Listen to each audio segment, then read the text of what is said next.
Monkey with a Spanner here, talking about the stuff that Armour hangs off undergarments, by which I don't mean undergarments. First of all, the armour itself, the metal or mail, depending, on its own doesn't work. If you're wearing mail, then you need a padded garment underneath so that if you are hit, some of the impact is taken up by that padding.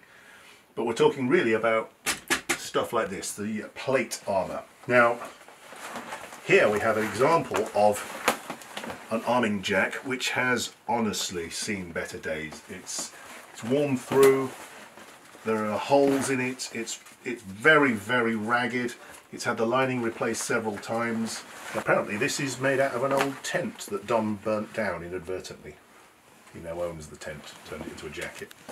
Also, this jacket, quite accurately, has leather reinforcements sewn onto it, which apparently was a coat bought at a jumble sale for about £3. So good quality stuff, but very accurate to reinforce the seams with strips of leather or just another bit of canvas. This is horrible, but this is what happens to arming jackets. This is really, it's quite disgusting, it's quite crispy. Where all the points go through have over time started to wear and tear. So at one point this was lovely, but now it is minging and should be thrown away. Disgusting. Right, let's go on to something that's now serviceable. Still had a hard life, but this one here, for example, is still being kicked around quite badly. Well, bits and pieces like here under the left arm, where the armour rubs, and this seam is starting to go here, and probably the underside of the right arm. If you saw the piece about arm protection, this is where the armour bite happens, just under here, underneath your arm here. So that's what it does to the jacket. It just scissors out little bits and pieces, and slowly, bit by bit, it's going to wear its way through. But this one is just a few layers of linen. It's cut in a particular way. Now you have to remember that the medieval values on shape of clothes is not the same as our own. So whereas the seam on a modern shirt is on the outside of your arm, which is the seam here, but if the seam is on the edge and weight is applied to the bottom of your jacket, as I lift my arm, it will lift my hand. So that seam is in the wrong place. So if your jacket has the wrong amount of tension on, that part will pull out quite quickly and easily. So it's obviously happened on here, and reinforcement has been put on to help it. But if the seam is back behind my deltoid, when I take the weight on my jacket, my arm will move independently of the jacket. So the cut, the location of that shoulder, is very, very important. You can see it's a very short shoulder seam compared to the shoulder seam on my shirt here, which is about that long. Transfer it, so that's where his shoulder would be. It's close fitting, it is adjustable at the back, laced up at the back, but the most important thing about this are these things. These bits that make it look like a sea anemone or a jellyfish of some description. These things hanging off it. These ones around the back, all the way around the front. These points, and these points are the things that the armour hangs off. These points, now these are just linen, but they are waxed as well to hold, partly to hold the thread together, but also partly to hold the knot together.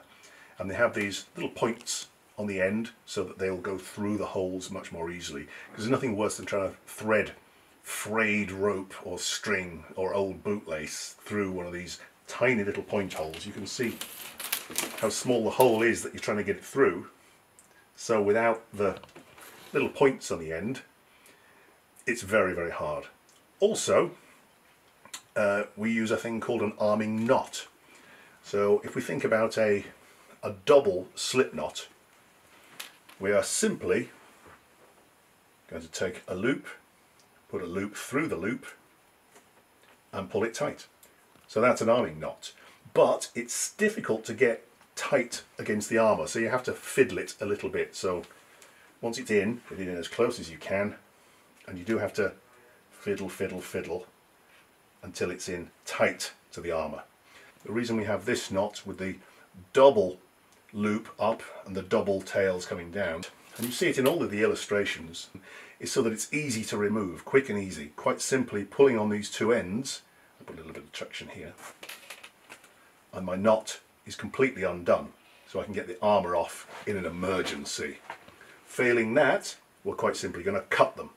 So another reason to have these points is firstly for suspension, so it gives a certain amount of shock absorbing. So if there is a large amount of shock applied to the armour, this is the bit that will break, not me.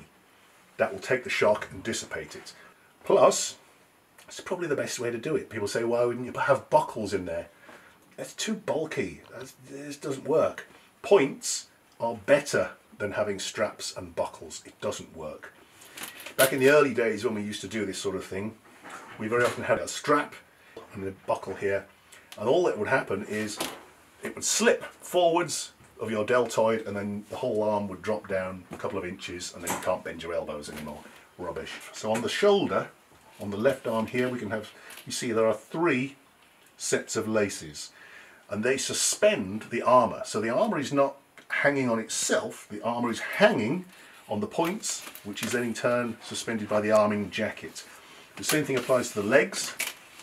So on this lot we have 1 set here. So suspension is from the bottom of the jacket, which then transfers the weight to the top of your shoulders. Everything that's going to be attached to the jacket has an attachment point. So this is for the pauldrons, the shoulder protection, or the spoldlers, whichever you're using.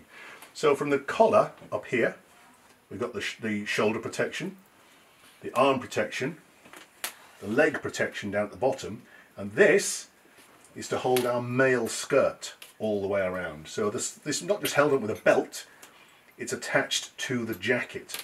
Now this is a linen one, so very breathable, quite nice, but if you're a little bit richer, maybe you would like to go for velvet instead.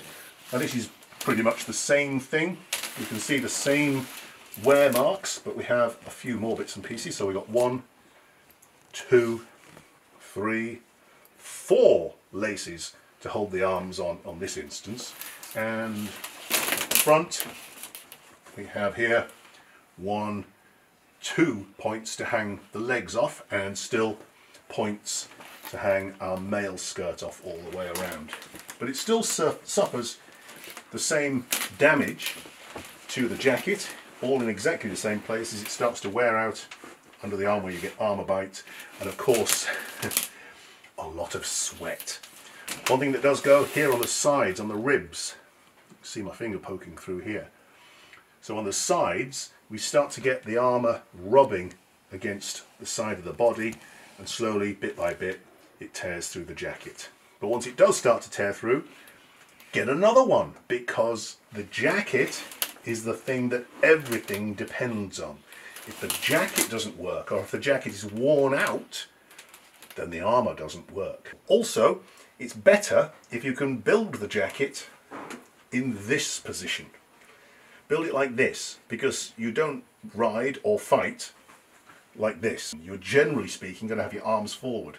So if your jacket is built that looks good, as soon as you do this, you're going to cause tension on the back of your jacket. Also, arms raised a little bit, so that when you do have to do this, you're not going to tear out the armpits. Very common problem with modern clothes, I'm sure you'll agree. I'm constantly tearing the armpits out of mine. I've never torn the armpits out of my clothes. Pink, have you ever torn the armpits out of your clothes? No. Not once? No. What about last Thursday, when that thing happened? No. Still didn't? No, not surprised. So by far and away the most important part of your armour is your arming jacket or doublet. Some of them have mail on them. These are called voiders, so they fill in the void. And curiously, this is the only bit that's remaining here. This particular piece of mail is what we call butt mail. Not one rivet on the entire thing. It's just holding together with the tensile strength of the material. So if you put any pressure onto that, it starts to open up and this mail will burst very, very easily. That's why we now use the riveted mail, because this stuff, although it's quick and cheap and easy to make, doesn't work. But we didn't have an option back when we started off, didn't know what to do, so this is what we started off with. This has now become very rusty because it hasn't been used. One of the best ways to clean mail is to wear it. It just moves around on its own and the rust eventually comes off. That's why when you handle mail, you end up disgustingly dirty. So if you have precious clothes, take them off when you're putting somebody into mail. Also, these jackets are disgusting, so look at that. Oh. Now, one more thing we're going to talk about. I have here the padded cap that goes underneath some kinds of armour. Some helms have padding inside, integral to them. We saw some of the very heavy padding for great bassinets and frogmouth helms and such. But this is a more regular sort of thing. It serves many, many purposes. One being to provide a certain amount of padding if you are struck with it, but also it will absorb sweat, so it keeps the sweat from running into your eyes. Also, if you're wearing mail, you can't have mail just against your bare skin. It's really painful and it'll snag your hair and pull it out. So just an arming cap underneath will really help. Plus the padding works in conjunction with mail if you're using it that way. Just ties under your chin. But for those of you who think this is an old-fashioned thing, this one here, this is actually from 1950. This was worn by a test pilot who wore this underneath his flying helmet. And as I'm sure you can see, it's pretty much the same thing. But if we look a little bit more deeply into it, this is an RAF H-type flying helmet. So it's got the avionics built into it, but other than that, that's just an arming cap really, isn't it? Exactly the same thing. This is the thing you would wear underneath your Mark I flying helmet. So the idea of the arming cap hasn't really gone away. It's a good idea. Don't underestimate the arming cap. Also, it's considered rude to not cover your head. So make sure at least you're wearing your arming cap. It doesn't have to be padded, it can be just thin linen. Something cover your head. It's a religious thing.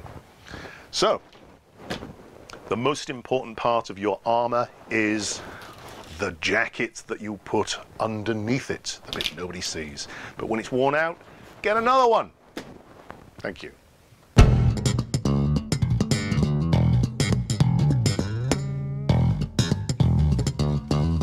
What you looking at, Pink?